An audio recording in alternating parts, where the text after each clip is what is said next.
Eternal Wedding Collections by Chungat Jewelry. ഇതെല്ലാം എന്റെ കല്യാണത്തിന് വാങ്ങിയതാ. വാവ്, ഇതെവിടുന്നാ? MV Chacko golden diamonds Angamaly.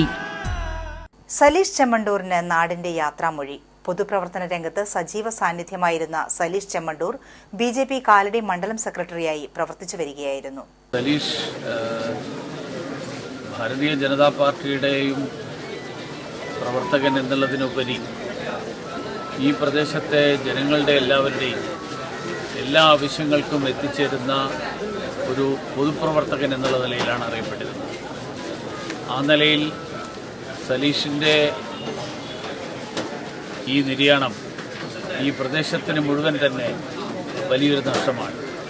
നമ്മുടെ നാട്ടിൽ ഇന്ന് പൊതുപ്രവർത്തകർ അനുകരണീയമായിട്ടുള്ള മാതൃകകളില്ലാത്ത ഒരു കാലഘട്ടത്തിലാണ് ജീവിക്കുന്നത്.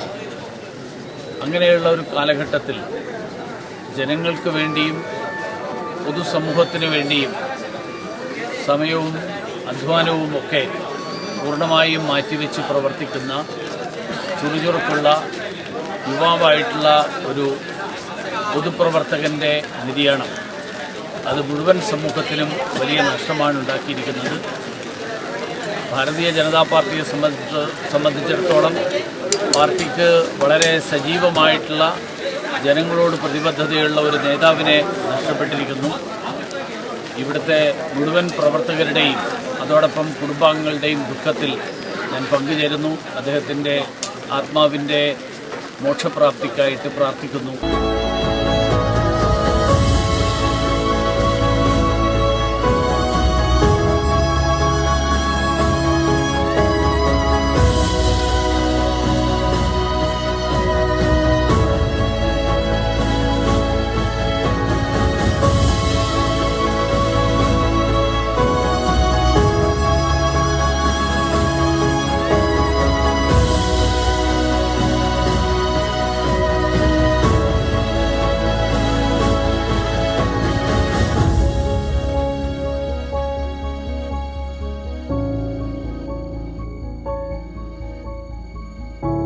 സലീഷ് ചെമ്മണ്ടൂരിന് നാടിന്റെ യാത്രാമൊഴി. പൊതുപ്രവർത്തന രംഗത്ത് സജീവ സാന്നിധ്യമായിരുന്ന സലീഷ് ചെമ്മണ്ടൂർ BJP കാലടി മണ്ഡലം സെക്രട്ടറിയായി പ്രവർത്തിച്ചു വരികയായിരുന്നു. ഞായറാഴ്ച വൈകിട്ട് 5 മണിയോടെ ഹൃദയാഘാതം മൂലമാണ് മരണം സംഭവിച്ചത്. കാലടി തോട്ടകം ചെമ്മണ്ടൂർ വീട്ടിൽ ശിവൻപിള്ളയുടെയും ശാരദയുടെയും മകനായ സലീഷ് പൊതുപ്രവർത്തന രംഗത്ത് സജീവ സാന്നിധ്യമായിരുന്നു. BJP കാലടി മണ്ഡലം ജനറൽ സെക്രട്ടറിയായും NSS നേതാവായും പ്രവർത്തിച്ചു വരികയായിരുന്നു സലീഷ്. 41 വയസ്സായിരുന്നു. പത്മശ്രീയാണ് ഭാര്യ. മകൻ ശ്രീഹരി.